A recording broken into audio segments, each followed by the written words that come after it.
अस्सलाम वालेकुम स्टूडेंट आज हमारा जो मेन चैप्टर है चैप्टर 3 सेट थ्योरी।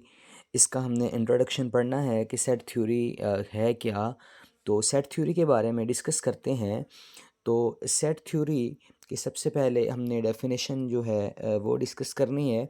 तो सेट थ्योरी की डेफिनेशन है, it is a foundational branch of mathematics that deals with the study of collection of objects called sets and the relationships between these sets. Student जो ये जो set theory है, ये mathematics की foundational branch है जिसमें हम कलेक्शन ऑब्जेक्ट्स की कलेक्शन के बारे में पढ़ेंगे, जिन्हें आप सेट बोलते हैं। और फिर इनके रिलेशनशिप्स के बारे में, जो सेट्स हैं इनका जो भी आपस में इनके रिलेशनशिप्स हैं उनके बारे में पढ़ेंगे।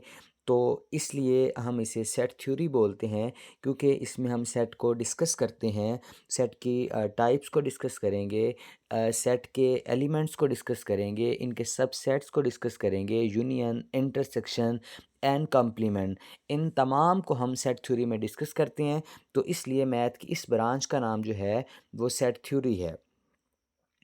स्टूडेंट, अगर हम देखें तो जो सेट थ्योरी है ये सबसे पहले जर्मन मैथमेटिशियन जॉर्ज कैंटर था।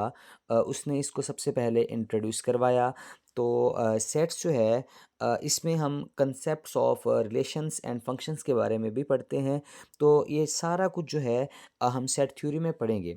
तो सबसे पहले हम सेट को डिफ़ाइन करते हैं कि सेट जो है ये हमारे पास है क्या। सेट को हम ये सेट को रिप्रेजेंट किस चीज़ से करते हैं, कौन कौन से सेट हैं जो वेल डिफाइंड हैं, जो नॉट वेल डिफाइंड है, और सेट में डिस्टिंक्ट का मीनिंग क्या है। तो सबसे पहले हम सेट की तरफ आते हैं। तो सेट की डेफिनेशन को सबसे पहले हमने डिस्कस करना है। सेट की डेफिनेशन है, a set is a collection of well defined and distinct objects.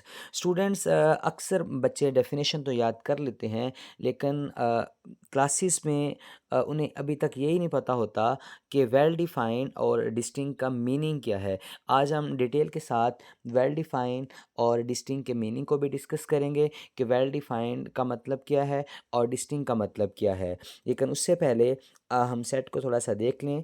जो सेट के अंदर जो ऑब्जेक्ट्स होते हैं, वो ऑब्जेक्ट्स, उनके नंबर्स भी कोई नंबर भी हो सकता है, कोई लेटर्स भी हो सकते हैं, कोई शेप्स भी हो सकते हैं, शेप्स के नेम्स भी हो सकते हैं, किसी प्लेसेस के बारे में भी हो सकता है सेट, पेंटिंग्स के बारे में भी हो सकता है। The objects in a set can be anything, from numbers, letters, and shapes to names, places, or painting. But there is usually something that they have in common or a certain condition they fulfill. Student, अब हम well defined के meaning की तरफ चलते हैं कि well defined का जो मीनिंग है वो क्या है, और जो सेट नॉट वेल डिफाइंड होते हैं वो कौन से सेट हैं हमारे पास। तो स्टूडेंट, सबसे पहले हमने जाना है एग्जाम्पल्स की तरफ।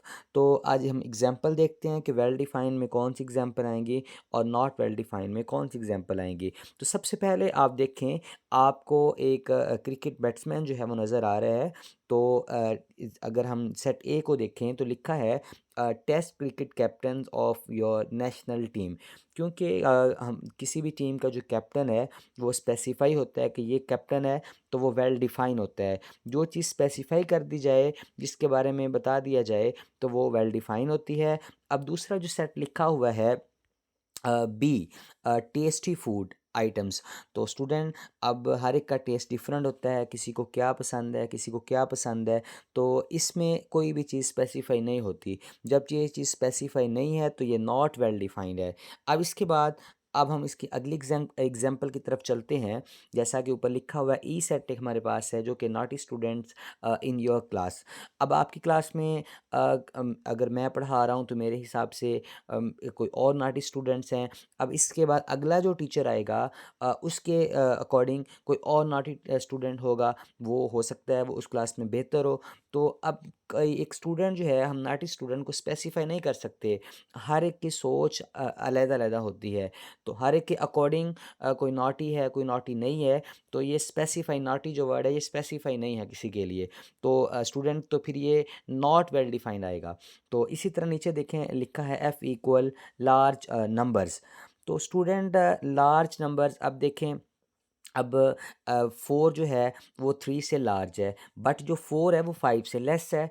तो इट मीन हम किसी भी नंबर को, लार्ज नंबर को स्पेसिफाई नहीं कर सकते कि ये नंबर लार्ज है, क्योंकि अगर वो नंबर किसी एक नंबर से लार्ज है तो उससे अगले नंबर से वो स्मॉल भी है। तो ये जो लार्ज नंबर्स है ये आपके पास नॉट वेल डिफाइंड है। आपने इतनी डेफिनेशन एग्जाम्पल की हैं वेल डिफाइंड की, इससे हमें ये पता चला कि वेल डिफाइन हर वो चीज़ है जो स्पेसिफाई कर दी जाए, जो स्पेसिफाई ना किया जाए जिस चीज़ को, वो नॉट वेल डिफाइंड है। अब स्टूडेंट डिस्टिंक्ट की बारी आती है। तो डिस्टिंक्ट्स, डिस्टिंक्ट में student, in a set each element must be unique, meaning that no element can occur more than once। Student आपको पता है कि सेट में एक चीज़ एक ही बार लिखी जाती है। अगर 2 आया तो वो सिंगल टाइम ही रिपीट होगा, अगर 2 टाइम्स रिपीट होता है तो वो डिस्टिंक्ट नहीं रहता, मतलब उसमें यूनिकनेस हो, जो चीज़ आई है वो सिंगल टाइम ही रिपीट हो, तो इससे ज़्यादा बार ना रिपीट हो। अगर कोई ऑब्जेक्ट है, कोई नंबर है, कोई लेटर है, या किसी प्लेस का नेम है, या किसी कंट्री का नेम है, अगर सेट में आता है तो वो 2 बार आ जाता है, रिपीट हो जाता है, तो वो डिस्टिंक्ट नहीं रहता। तो डिस्टिंक्ट का मीनिंग ये है कि जो जो भी नंबर, एलिमेंट, अल्फ़ाबेट जो भी आए वो आपके पास रिपीट नहीं होना चाहिए, वो यूनिक होना चाहिए। स्टूडेंट अब हम चलते हैं रिप्रेजेंटेशन ऑफ सेट्स। तो सेट को रिप्रेजेंट कैसे किया जाता है, सेट को लिखा कैसे जाता है?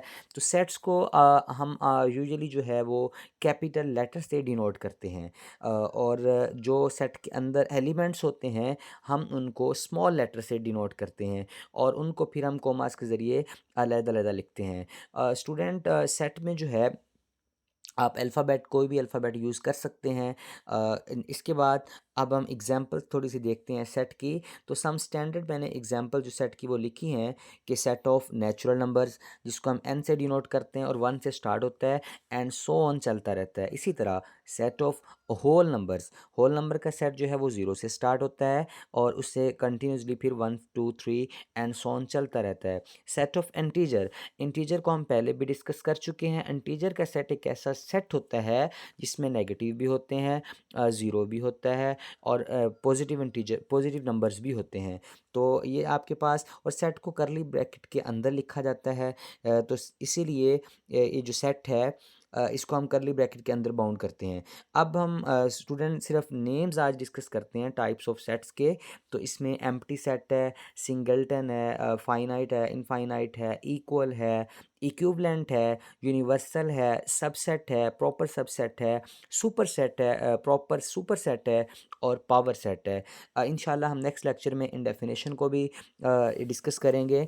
तो बाकी स्टूडेंट्स देखिएगा कि जो सेट है इसमें अब वेल डिफाइंड, इस लेक्चर के बाद आप देखिएगा कि अब वेल डिफाइंड और डिस्टिंक्ट में, दोनों में जो है ये आप फ़र्क कर चुके हैं, आपको समझ आ चुकी है कि डिस्टिंक्ट क्या होता है, वेल डिफाइंड क्या होता है। स्टूडेंट कोशिश कीजिएगा इस लेक्चर में जो बताया गया है, आपको सेट बताया गया है, वेल डिफाइन बताया गया है, डिस्टिंक्ट बताया गया है, और सेट थ्योरी के बारे में बताया गया है। सेट थ्योरी को इंट्रोड्यूस किसने करवाया? जॉर्ज जो कैंटर है उसके बारे में बताया गया है। इन तमाम को आप अपनी कॉपी पे नोट लाजमी कीजिएगा, इनको लिख लीजिएगा, क्योंकि पूरा जो चैप्टर है, इस चैप्टर का नेम जो सेट थ्योरी है ये इसी की बेस पे है। तो आप, क्योंकि नेक्स्ट हमने सेट थ्योरी को डिस्कस करना है लॉन्ग टर्म में, तो कोशिश कीजिएगा इस पूरे आर्टिकल को आप अपनी कॉपी पे लिखें, और उसको फिर इसको याद करें, और इसकी फिर बार बार लिख के प्रैक्टिस करें। तो इंशाल्लाह कल हम एक्सरसाइज 3.2 स्टार्ट करेंगे, और उसमें जो बेसिक चीज़ें हैं वो इंशाल्लाह हम आपको करवाएंगे। उम्मीद है आप सब काम कर रहे होंगे। तो इंशाल्लाह हम कल लेक्चर में ज़रूर मिलेंगे। Thank you so much student.